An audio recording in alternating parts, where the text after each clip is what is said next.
Coucou à tous, j'espère que tout le monde va bien. Je m'excuse, j'ai oublié de filmer l'intro. Aujourd'hui, c'est un meal prep. Alors, j'ai déjà sorti une paire d'ingrédients pour préparer mon meal prep. J'ai sorti des pommes de terre parce que je vais faire des potatoes au four. J'ai sorti les blancs de poireaux qu'il me reste pour faire une fondue.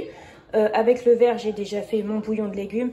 J'ai sorti une pomme, des noix et le céleri pour faire une salade. Je ne sais plus comment ça s'appelle, mais c'est une salade totalement de saison parce que tous les produits sont de saison dedans. J'ai sorti le brocoli pour le faire cuire aussi. Les carottes sont derrière moi. Je vais préparer des carottes râpées. Alors, il y a un petit peu de bruit en fond. Bah, c'est normal, les enfants sont là, c'est les vacances. Et puis, Thibaut et Margot sont en train de jouer à la cuisine. Donc, les carottes sont ici. Je les garde dans un torchon au frigo. C'est comme ça que j'arrive à mieux les conserver. Parce que moi, je n'utilise pas d'essuie-tout à la maison. Du coup, dans un torchon, ça se conserve vraiment nickel. Et donc ce midi, j'ai prévu des carottes râpées avec des croque-monsieur, donc ça va aller super vite. Mais pour ce soir, j'ai prévu des hamburgers, donc avec les potatoes.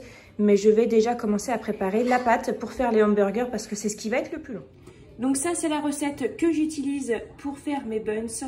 Je vais avoir 6 buns avec ça. Mais ils seront assez grands puisque j'ai des grands moules en fait. Mais si vous n'avez pas de moule, vous n'êtes pas obligé. Donc je mets pas de beurre dedans, par contre je mets du lait et je mets des œufs.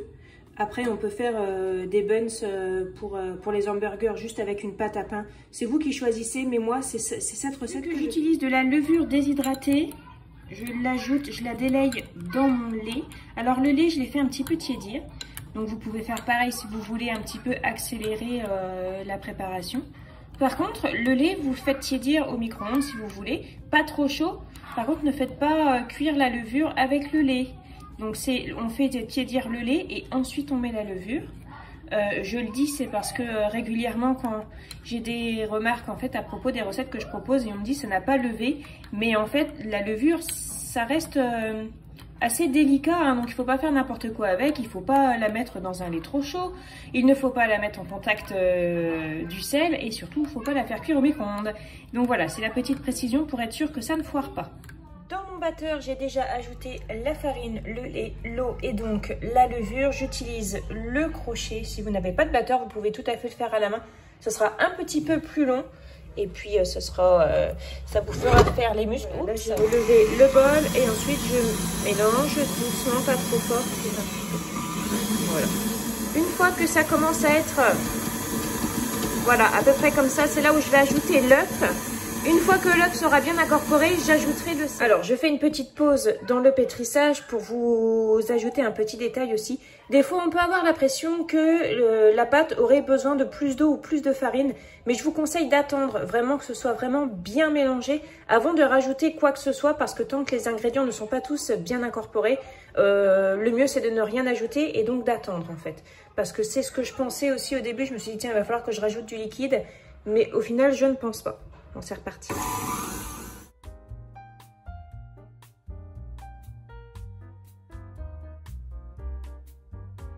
Voilà, ça a terminé de pétrir. La pâte, elle colle pas aux mains. Elle colle un tout petit peu, mais elle se retire bien et elle ne reste pas aux mains, sur les mains. Donc c'est bon. Je vais bien tout retirer. Je forme une boule. Ensuite, je mets le couvercle. Je vais le mettre sur mon poêle pour activer un peu la pousse. Sur mon poêle, c'est pas très chaud en fait, ça fait une petite température de 25 degrés, c'est suffisant pour la pousse. J'ai préparé les carottes râpées. Alors les carottes râpées, c'est vraiment de saison et en ce moment, elles ne sont vraiment pas chères. Du coup, j'en achète à chaque fois que je vais faire des courses, j'achète des carottes. J'en ai mis dans mon congèle, j'en garde aussi au frigo. J'en ai aussi au jardin, mais pas beaucoup. J'ai vraiment pas beaucoup de carottes au jardin, mais bon, c'est toujours ça. Mais les carottes, si vous aimez ça, c'est le moment d'en acheter, c'est là où elles sont le moins chères. Maintenant, je vais m'occuper du céleri branche. Donc, je vais en faire une salade, comme je vous disais tout à l'heure. Et avec ce qu'il me reste, je vais mettre au congèle. Je vais le faire blanchir. Et je mettrai au congèle pour pouvoir faire du bouillon, pouvoir ajouter dans des soupes. Donc ça, c'est ce que je vais mettre au congèle. Bon, bien évidemment, je vais le nettoyer. Et ensuite, je vais couper des plus fines tranches, en fait, des plus fines lamelles pour pouvoir faire ma salade.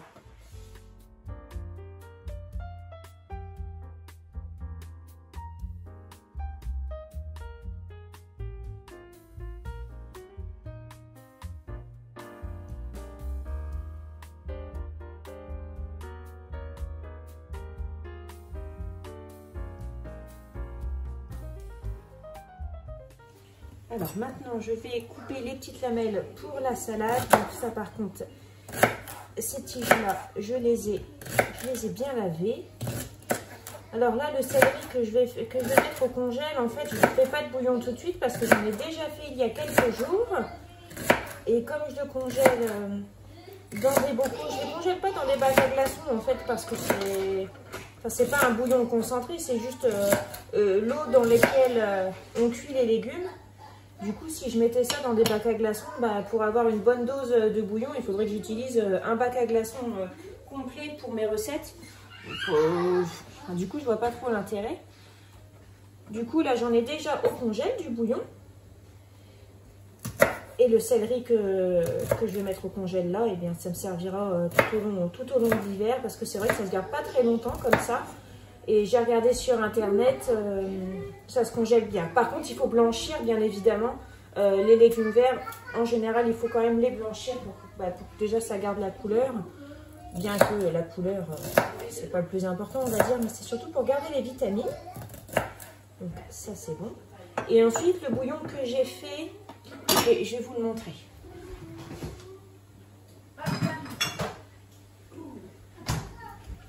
Voilà, j'en ai un ici qui est au frigo, c'est du bouillon de légumes.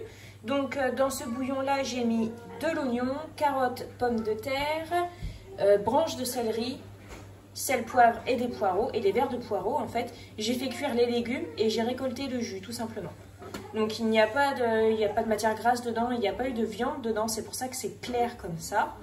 Et voilà, donc ça je le garde au frigo parce que je vais m'en servir rapidement, parce que ça se conserve pas longtemps, ça vire rapidement un bouillon. Et les autres du coup j'ai mis au congèle, donc c'est à voir, en tout cas ça sent vraiment super bon. Donc ça c'est sûr que j'en referai bientôt.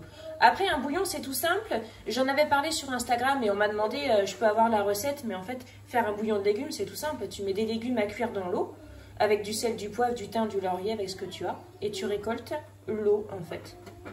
Enfin moi c'est comme ça que j'ai fait. Voilà.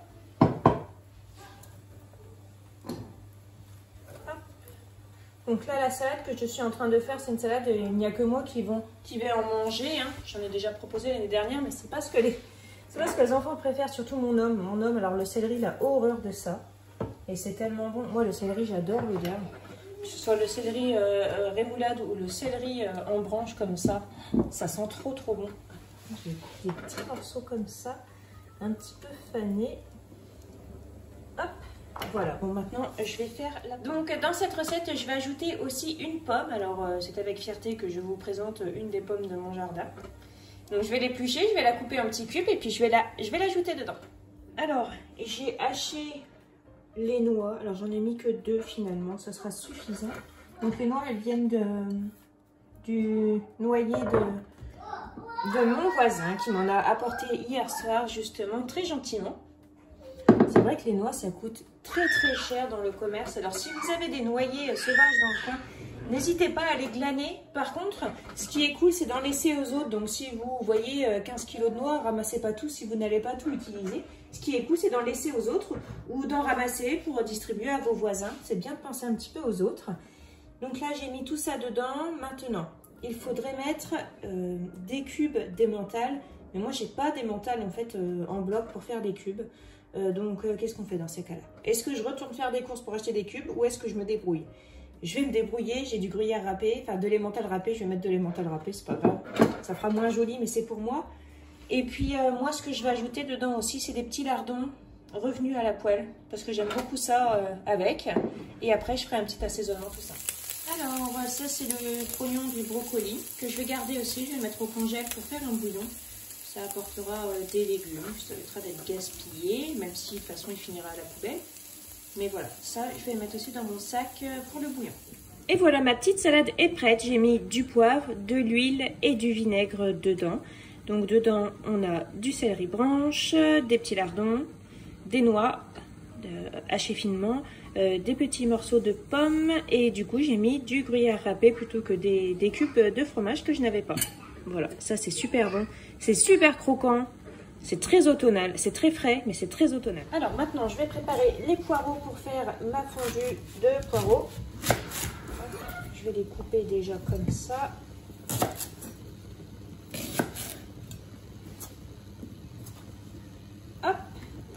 je vais aller laver ça.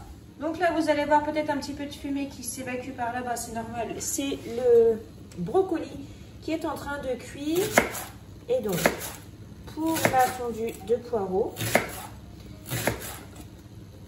des fines tranches de poireaux que je vais faire revenir à la poêle avec du beurre et je vais ajouter aussi des oignons parce que j'adore les oignons et j'en ai plein. Donc j'en ai de filets que j'avais acheté parce que les filets d'oignons étaient vraiment pas chers, c'était 1,99 € les 5 kilos et j'en ai de mon jardin aussi, donc les oignons et j'y vais gaiement parce que j'aime ça.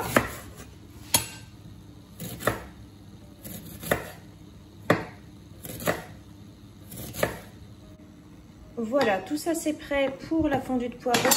Les petits morceaux de poireaux qui sont ici, c'est pareil, je vais les mettre dans mon sac pour refaire du bouillon parce que, alors je suis partie dans mon bouillon là, mais déjà en général quand j'ai une idée, après je ne fais que de la faire, c'est comme ça que je suis. Et après en fait régulièrement, elle revient dans mon quotidien, elle revient dans ma routine. Donc voilà, je pense, je suis très satisfaite du bouillon que j'ai fait, donc je veux en refaire. Et voilà, donc là je vais faire cuire la fondue de poireaux. J'ai vaporisé un petit peu d'huile dans le fond de ma poêle. Je vais ajouter les oignons et les poireaux. Je vais faire revenir un petit peu et après je vais ajouter du beurre. Bon, alors avec une seule main c'est pas évident, je vous reprends.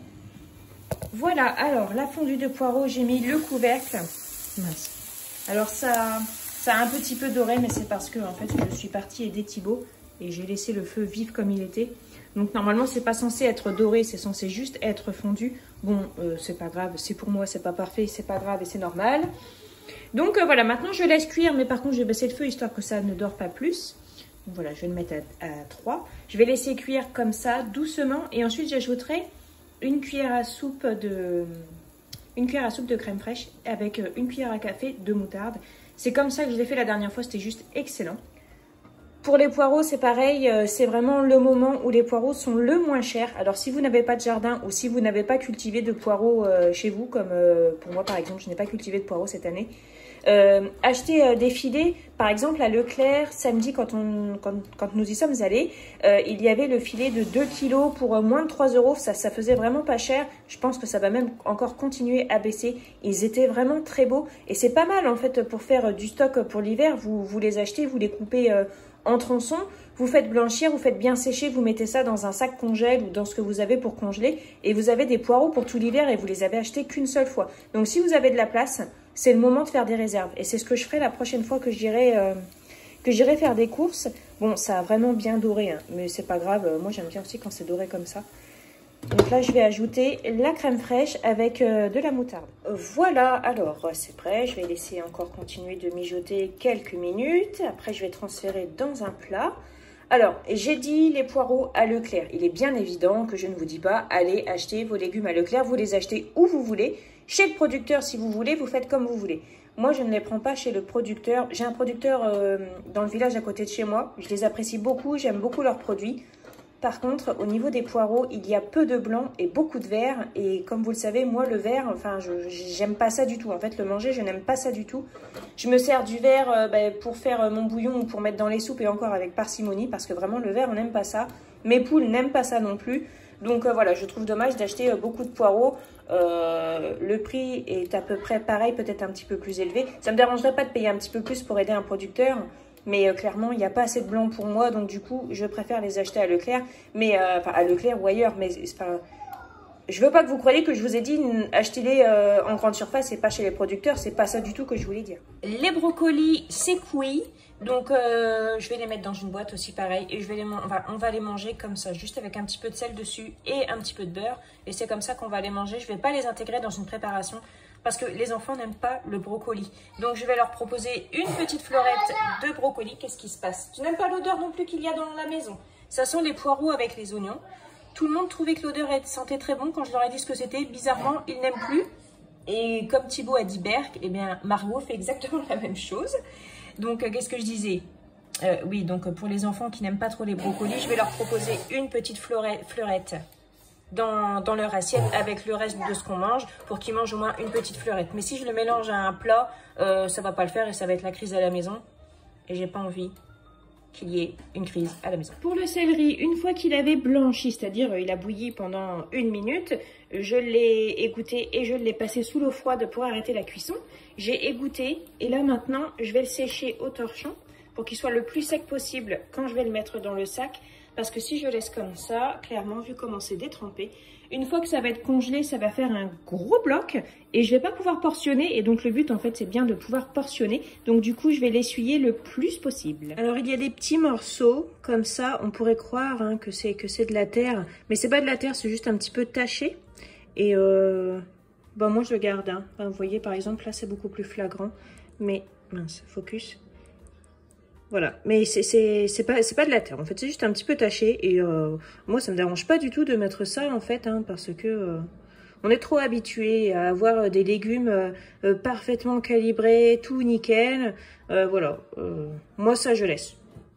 Alors, ma pâte a bien levé. Elle a même peut-être un peu trop levé, mais je l'ai oublié avec le repas.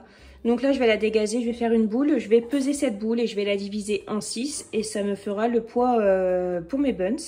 Et puis, je vais préparer en même temps les moules. Comme ça, je vais vous montrer à quoi ça ressemble. Et voilà, mes boules sont faites. Maintenant, je vais les mettre dans ces moules-là. Alors, moi, les moules, je les graisse pas. À partir du moment où le pain, il est assez cuit sur le dessous, ça va se décoller tout seul. Donc, voilà, je vais les mettre dedans. Donc, je prends le moule et puis, en fait, j'étale un petit peu comme ça avec mes mains. Voilà. Donc, pas trop non plus, hein. Je l'écrase pas, et je l'aplatis un petit peu avec ma main. J'essaye que ce soit le plus uniforme possible. Même si c'est pas très uniforme, c'est pas grave. Quand c'est fait à la main, c'est normal que ce soit irrégulier, bien que mon mari, il arrive à faire des choses hyper régulières. Mais bon, ça a été son métier pendant très longtemps. Hop. Voilà, tout simplement. Et j'étale. Après, je vais mettre un petit peu de dorure dessus, donc un œuf. Avec un petit peu d'eau dedans, bien battue, je vais mettre dessus. Et comme j'ai des graines de sésame, j'ai toujours des graines de sésame en fait à la maison, je vais en mettre par-dessus. Et voilà. Tac, tac, tac.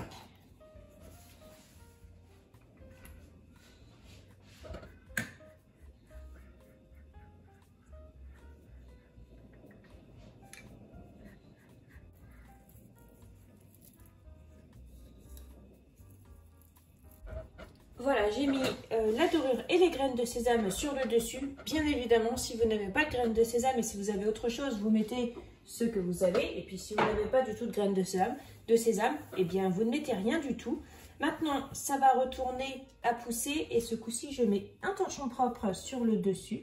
Il faut bien couvrir parce qu'il faut éviter trop de contact avec l'air, sinon après ça forme une croûte sur le dessus. Bon, c'est pas que c'est pas bon à manger, c'est que c'est un peu moins esthétique.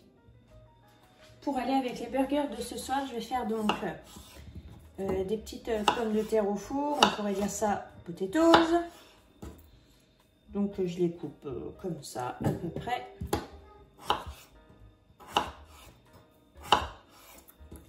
En tranches assez épaisses. Et voilà, j'ai coupé les pommes de terre. Maintenant, je vais mettre un assaisonnement. Alors, je vais mettre un petit peu de poudre d'ail et du paprika. Qu'est-ce qu'il y a, mon cœur? Oui, tu vas avoir une pomme. J'ai donc mis de la poudre d'ail et du paprika. Je vais ajouter un petit peu d'huile. Donc, c'est toujours pareil. Vous n'êtes pas forcé de faire exactement comme moi. Hein. Vous faites avec ce que vous avez. Et ensuite, je mélange bien pour qu'il y en ait bien partout. Donc, s'il y a besoin de rajouter, je rajouterai. Je pense que ça va être suffisant. Bon, je continue dans ma mission meal prep. Je vais préparer des endives. Donc, je vais les faire cuire à l'eau pour faire des endives au jambon.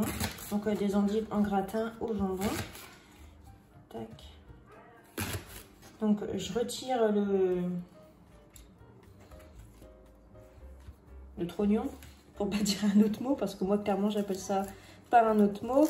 Et à l'intérieur, je coupe un peu en biseau, même si je m'y suis mal pris. Voilà, je retire ce petit morceau-là, parce que c'est ce qui est le plus amer. Ensuite, les endives, je vais les faire cuire à l'eau, donc, jusqu'à ce qu'elles soient fondantes.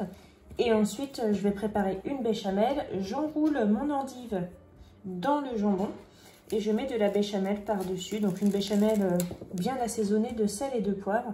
Et c'est excellent comme ça. Maman, elle en faisait très souvent des endives au jambon, mais il n'y avait pas assez de jambon et il n'y avait pas assez de béchamel. Ma mère aime beaucoup les endives quand elles sont très amères, mais c'était pas ce que je préparais, ce que je préférais. Et il y a quelques jours, en fait, j'ai préparé des endives au jambon comme ça, donc avec pas mal de béchamel et pas mal de jambon quand même. Bon, j'ai pas mis 15 tranches, mais il y en avait un petit peu quand même et c'était vraiment excellent, je me suis régalée. Donc là, c'est clair que j'en refais. Bon, c'est toujours pareil, ma famille n'en veut pas, mais bah, c'est pas parce que eux ils n'aiment pas que moi je ne vais pas en manger, parce que sinon je vais manger toujours la même chose avec eux. Donc bah, moi je me laisse pas abattre, hein. Donc je vais préparer des endives. Je vais rincer mes endives et ensuite je vais les mettre dans l'eau à cuire. Et voilà, les pains, les petits pains pour les burgers sont bons à mettre au four. Alors on a celui-ci et celui-ci qui sont un petit peu plus petits, c'est normal. Donc il y a des gros pour les gros mangeurs et deux petits pour les petits mangeurs. Ici on a donc les endives qui sont en train de cuire. Et ici, ce sont les pommes de terre que donc je vais mettre dans le four en même temps. Mon four est en train de préchauffer. Comme ça, je vais faire cuire ces deux choses-là. Je vais quand même faire très attention parce que mon four, il crame tout ce qu'il trouve. Donc, je vais mettre le four vraiment pas très fort. Je pense que je vais le mettre à 160 degrés. Ce sera suffisant pour éviter que ça me carbonise le dessus comme la dernière fois. Et puis voilà. Sinon, si vous avez un four qui marche normalement, qui n'est pas capricieux, pendant 25-30 minutes à 180 degrés. Après, bien sûr, il faut vérifier la cuisson parce que c'est toujours pareil. Indiquer une température et indiquer un temps, ça dépend tellement des fours. En fait, il faut vraiment adapter en fonction du four. Donc, moi, étant donné que je ne fais pas confiance à mon four, je vérifie très régulièrement la cuisson. Voilà, donc là, maintenant, je vais préparer les endives gratinées, donc les endives au gratin. Alors, je vais les reformer un petit peu parce qu'il y a des feuilles qui se sont retirées.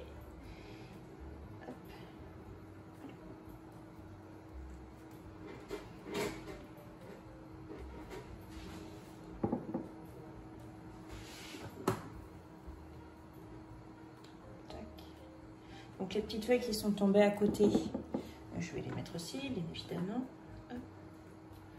Donc j'ai choisi un plat pas trop large en fait, de façon à ce que la béchamel recouvre bien toutes les endives. Mais la dernière fois j'avais choisi peut-être un plat un petit peu trop petit. Donc là j'en ai choisi un petit peu plus grand. Donc j'ajoute du jambon sur le dessus. Alors, vous mettez du jambon si vous voulez, vous n'êtes pas obligé d'en mettre, vous mettez ce que vous voulez. Oh là là, mais quelle gourde! C'est que j'entends un bruit bizarre et en fait, j'ai laissé la béchamel sur la plaque, mais j'avais laissé la plaque allumée aussi. Donc ça a collé dans le fond, mais ça va, la béchamel est sauve. Donc là, pour 3 endives, j'ai mis l'équivalent de 2 tranches de jambon. Ensuite, je verse la béchamel dessus. Donc la béchamel, voilà, j'ai fait une béchamel quoi. Mais j'ai insisté sur le poivre. Donc oui, il y a beaucoup de béchamel, mais ça compense l'amertume. Je vais racler ça. L'amertume des endives. Hop, et ensuite, je mets de l'emmental râpé sur le dessus. Allons-y gaiement. Hop. Et comme mon four est allumé et que les petites patates sont en train de cuire, je vais le mettre au four aussi.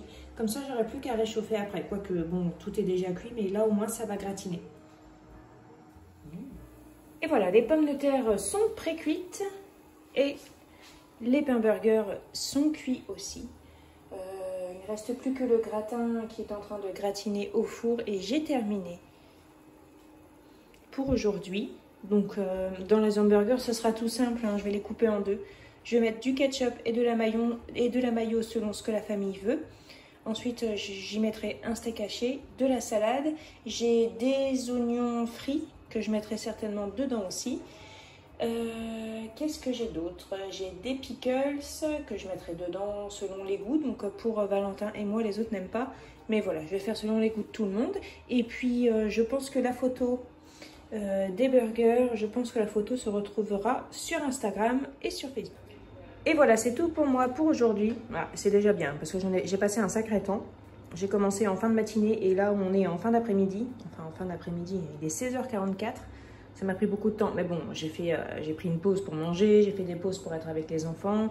Margot a voulu téter, donc voilà, j'ai pas fait 10h, 16h44 non-stop non plus. Donc ici, on a des petites pommes de terre au four que je ferai réchauffer avant de manger. Ici, on a la salade, donc je crois que c'est une salade opéra, mais je ne suis pas sûre, je vais vérifier. Et je vous le mettrai, je vous mettrai un petit texte dans la vidéo pour que vous sachiez, mais il me semble que c'est opéra. Ici, on a les endives au gratin, ça a un petit peu débordé. Ici, les buns pour faire les hamburgers de ce soir. Ici, ces 3 croque-monsieur qu'il reste de ce midi. C'est Thibaut qui les a fait. Donc ça sera pour le repas de mon mari demain. Je lui mettrai aussi un petit peu de carottes râpées qui sont ici. Ici, c'est les légumes pour le bouillon que je vais mettre au congèle. Voilà.